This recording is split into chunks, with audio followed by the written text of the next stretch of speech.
Dans cette vidéo, on va voir comment utiliser la méthode des rectangles pour approcher l'intégrale d'une fonction continue et positive sur un intervalle AB. Donc on va commencer par un exemple pour simplifier. On voudrait l'intégrale de 0 à 1 x carré dx. Donc x carré est bien continu, positif sur 0,1. On a la courbe ici et puis on sait que ce qu'on appelle l'intégrale de 0,1 de x carré dx, c'est l'aire de la partie assurée ici. Donc c'est l'aire entre l'axe des abscisses, la courbe de la fonction sur 0,1. Donc la méthode des rectangles, c'est de remplacer l'aire sous la courbe par des rectangles. Alors plus il y a de rectangles, plus on est proche de l'aire sous la courbe. Alors comment on fait pour dessiner ces rectangles? Ici on est entre 0 et 1. On décide de faire par exemple des rectangles. Donc le pas, on va prendre 1 moins 0, c'est la longueur de l'intervalle 0,1, divisé par 10, ce qui donne 0,1. Et donc on va aller de 0,1 en 0,1. Donc on part de 0, plus 0,1, plus 0,1, plus 0,1. On obtient une liste qui va jusqu'à 0,9. Et on s'arrête à 0,9. Parce qu'on voit que le dernier rectangle, à cause de sa largeur de 0,1, va atteindre 1. Donc on ne pourra pas faire de rectangle après 1. Donc voilà, là on obtient 8 termes. Ensuite, on dessine le premier rectangle de hauteur 0, de largeur 0,1. Donc le premier rectangle, sa hauteur, c'est en fait 0 au carré, et sa largeur, ça sera toujours le pas 0,1. Ensuite, le deuxième rectangle, donc on se situe ici à 0,1. Sa hauteur maintenant, c'est l'image de 0,1 par la fonction x carré, donc c'est 0,1 au carré. Sa largeur, de 0,1 à 0,2, c'est toujours 0,1. Le troisième rectangle,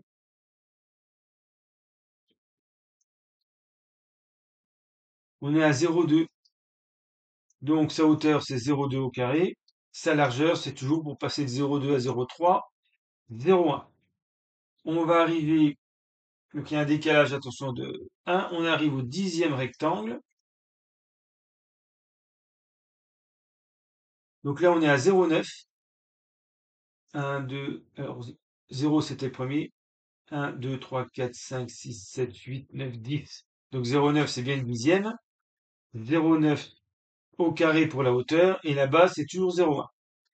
Et donc, on va faire la somme des aires de tous ces rectangles. Donc, c'est 0 au carré fois 0,1 pour le premier rectangle, base par hauteur, enfin largeur par longueur, plus 0,1 au carré fois 0,1, plus 0,2 au carré fois 0,1, etc. plus 0,9 au carré fois 0,1. On peut mettre le pas en facteur, c'est-à-dire 0,1, et on obtient la somme de toutes les images 0, 0,1, 0,2, 0,9.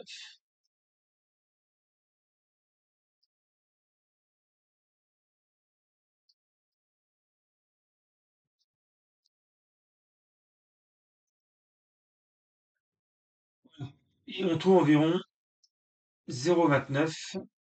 Donc là, le dessin a été fait avec GeoGebra. Il y a une fonction qui existe dans GeoGebra qui est somme rectangle. Voilà, il suffit d'avoir défini la fonction f de x égale x carré au début, de la dessiner sur 0,1. On fait somme rectangle, il doit y avoir quelques paramètres du style f, 0, 1, nombre de rectangles, etc. Et on arrive à ce dessin, et ici, il donne même la valeur des 10 rectangles, 0,29.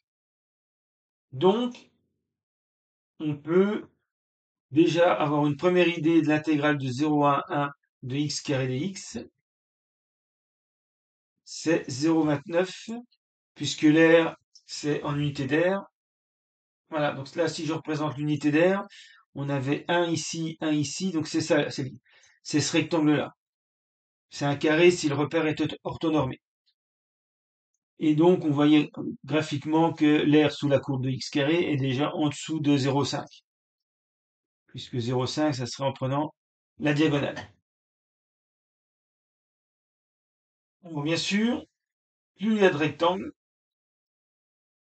donc là j'ai mis égal, mais c'est environ, parce qu'on verra que la vraie valeur, c'est un tiers. Alors on peut reprendre cette méthode, faire passer n à la limite, faire un calcul général, pour retrouver le un tiers. Alors on va passer de toute façon à la méthode générale, donc calcul approché de l'intégrale d'une fonction. Alors il faut rajouter continue et positive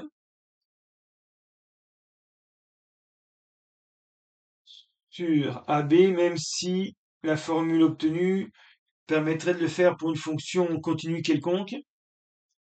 Donc, on a une fonction dont on a tracé la courbe sur l'intervalle AB, et par la même méthode que pour x carré, on a tracé 20 rectangles.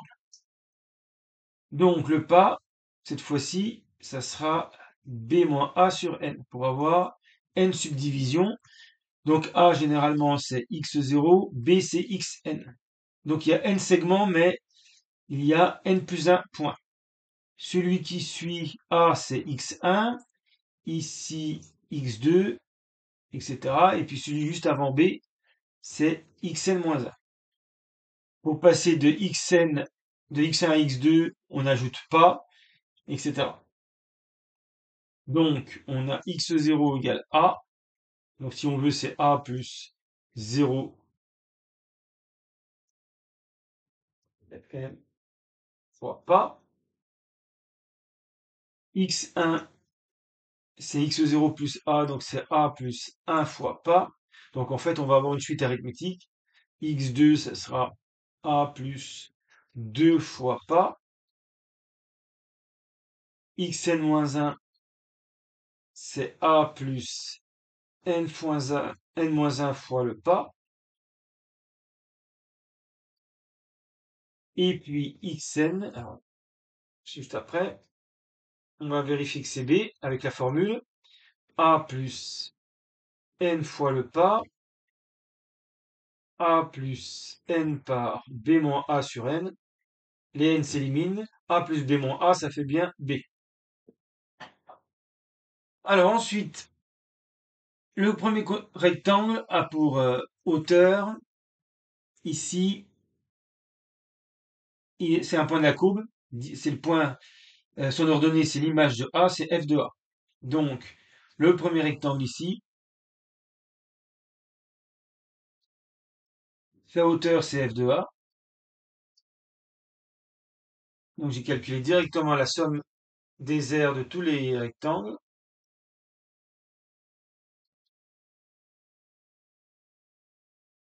Donc, le premier rectangle, c'est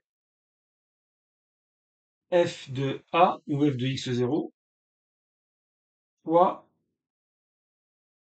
le pas, puisque sa largeur ici, entre x0 et x1, c'est x1 moins x0, c'est-à-dire le pas. Ensuite, le deuxième rectangle, voilà, il part de x1, donc sa hauteur, c'est f de x1.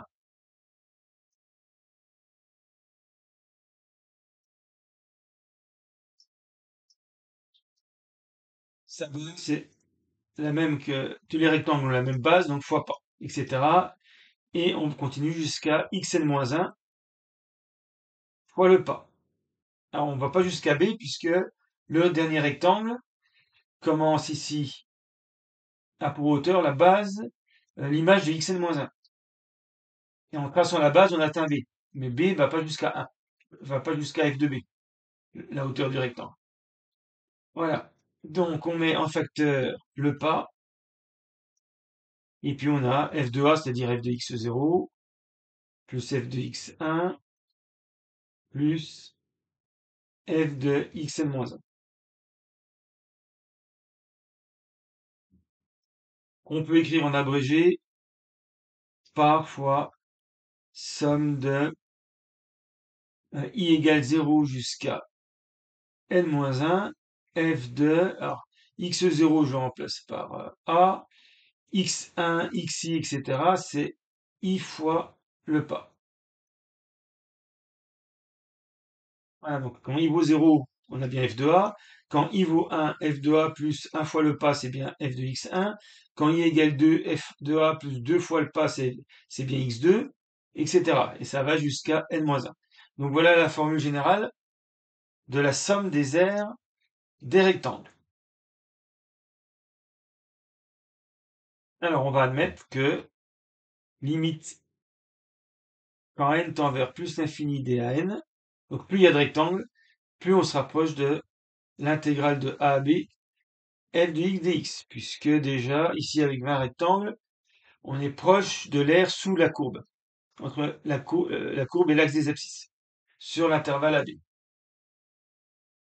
Voilà, plus il y a de rectangles, plus c'est précis, donc on admet ça, donc c'est ça la méthode des rectangles. Alors, comment ça se programme en Python?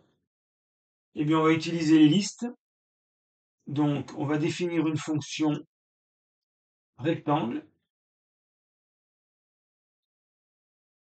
Il nous faut en paramètre une fonction f, l'intervalle AB et le nombre de rectangles. On n'oublie pas les deux points. Ensuite, on va calculer le pas. Alors, b moins a sur n.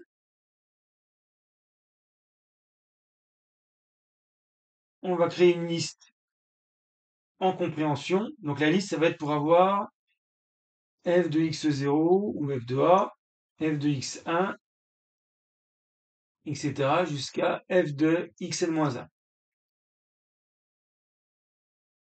Donc, pour faire ça, on fait une construction en compréhension. Donc, revoir cette méthode sur les listes. Il suffit d'écrire f de a plus i fois pas. Alors là, il faut mettre une étoile.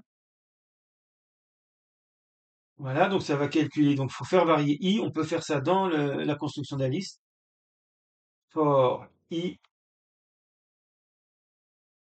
Alors,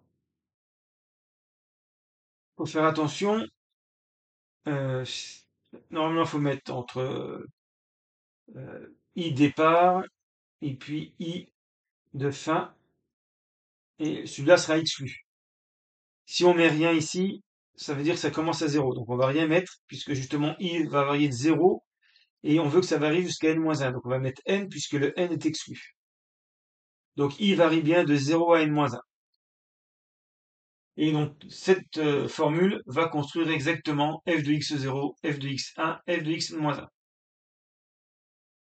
Et donc, en faisant la somme des éléments de cette liste, on aura f de x0 plus f de x1 plus f de xn-1. Donc maintenant, il suffit de retourner directement. Donc la somme de la liste, donc il y a une méthode pour ça. C'est le mot-clé somme. Mais il ne faut pas oublier de multiplier parce que dans la formule, il ne faut pas se contenter de faire la somme ici. Il faut multiplier par le pas. Donc on va retourner pas fois somme de la liste. Alors, si vous n'aimez pas les listes, si vous avez des problèmes avec les listes, on peut le faire sans. Rapidement, je donne l'algorithme. Donc, toujours pas égale b moins a sur n. Là, il va falloir mettre une somme à 0. Et puis, le x de départ, ça sera a. On fait nos n boucles for i in range n. Non, n moins une boucle, plus exactement. Si, n boucle quand même. Mais qui va varier, i va varier de 0 à n. Moins 1. Voilà. Donc là, à chaque fois, on fait somme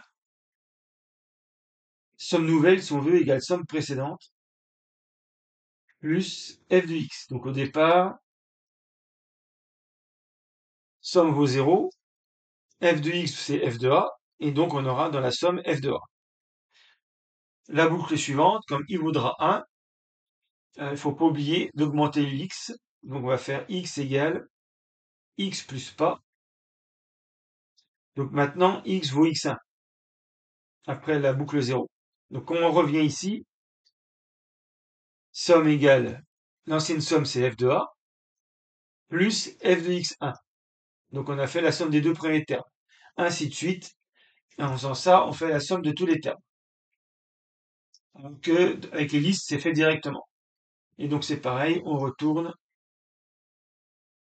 pas multiplié par somme. On va voir ce que ça donne en Python.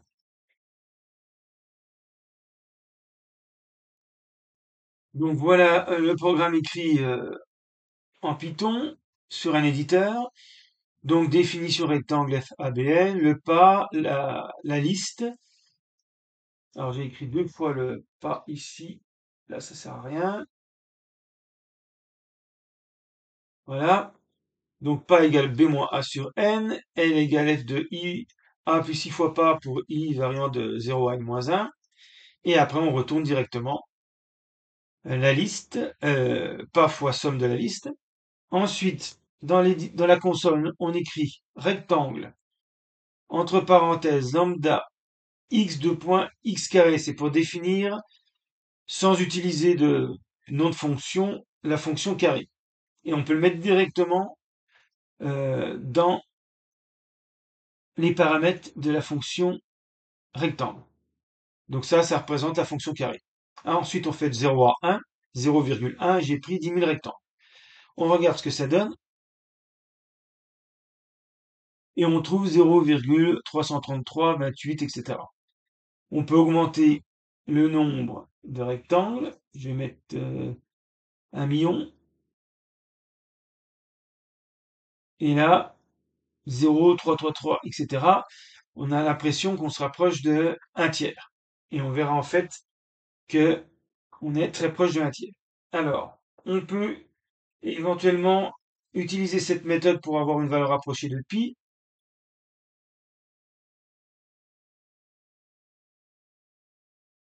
Alors, dans une vidéo précédente, j'avais montré que l'intégrale de 0 à 1 racine de 1 moins x carré dx égale pi sur 4. Voilà, tout simplement parce qu'on arrive facilement à montrer que sur 0 à 1, si on dessine entre 0 et 1 la courbe de la fonction f de x égale racine de 1 moins x carré, on a en fait un arc de cercle. Donc là, on a un quart de cercle. Et donc, en utilisant la formule pi fois rayon au carré, et comme on n'a qu'un quart de disque, on divise par 4. Voilà pourquoi on a cette intégrale. Donc si j'utilise la méthode des rectangles, j'aurai une valeur approchée de pi sur 4, donc une valeur approchée de pi. On va voir ce que ça donne en Python. Alors, donc là, je vais plutôt définir la fonction f de x égale, donc f de x de point, parce que c'est un peu compliqué à mettre sous forme de lambda, c'est un peu long. Retourne. Alors, donc, c'est racine de 1 moins x carré. Donc pour éviter de faire,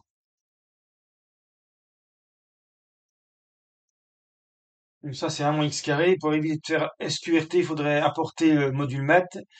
Je vais faire puissance 1,5.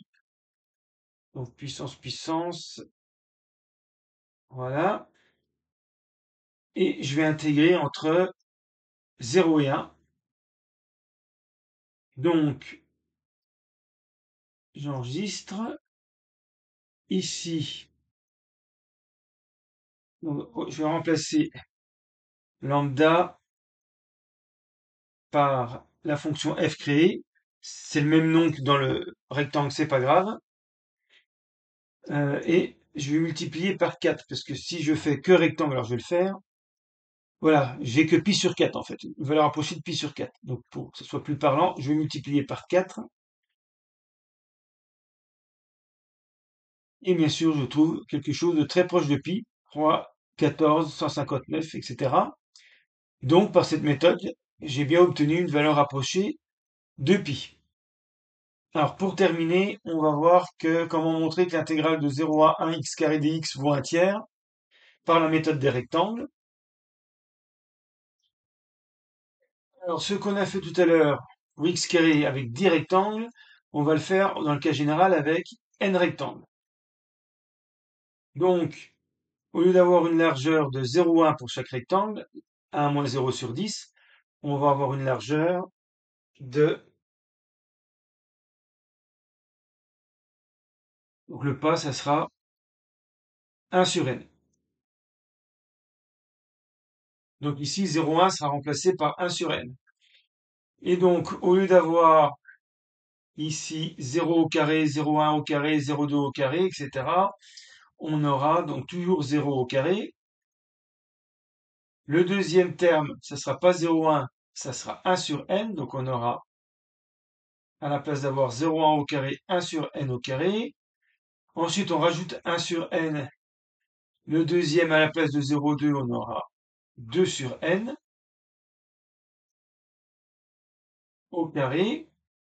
Ensuite, on a 0,9, ça va être remplacé par n moins 1 sur n au carré. Et on s'arrête là. Donc ça sera an. Donc ça généralise 0,1 fois 0 au carré plus 0,1 au carré plus 0,9 au carré. Ensuite, on transforme un peu, ça fait 1 sur n. Donc le 0 au carré, on n'en tient pas compte, ça fait 1 au carré plus 2 au carré. On met tous sur le même dénominateur, n-1 au carré sur n carré. Et donc on peut l'écrire 1 sur n cube, somme de 1 au carré plus 2 au carré plus n-1 au carré. Alors une formule existe pour la somme des n carrés que je vais vous donner, ça se démontre par exemple par récurrence. 1 au carré plus n-1 au carré, on peut le remplacer par n-1 par n par 2n-1 sur 6. Et donc là, on va se retrouver avec les n vont s'éliminer ici. On va se retrouver avec n-1 par 2n-1 sur 6n carré. Donc voilà an pour la fonction x carré. Alors comme on a admis que l'intégrale c'était la limite des an quand n tend vers plus l'infini, il suffit de calculer la limite de cette expression. Donc là, on a du 2n carré sur, pour faire vite, 6n carré, il faut factoriser en haut et en bas par n carré. Et on va se retrouver avec comme limite 2 sixièmes, donc 1 tiers. Et donc, par limite, on en conclut que l'intégrale de 0 à 1 x carré dx, c'est exactement 1 tiers. Ce que donnait rapidement l'algorithme en Python. Fin de la vidéo.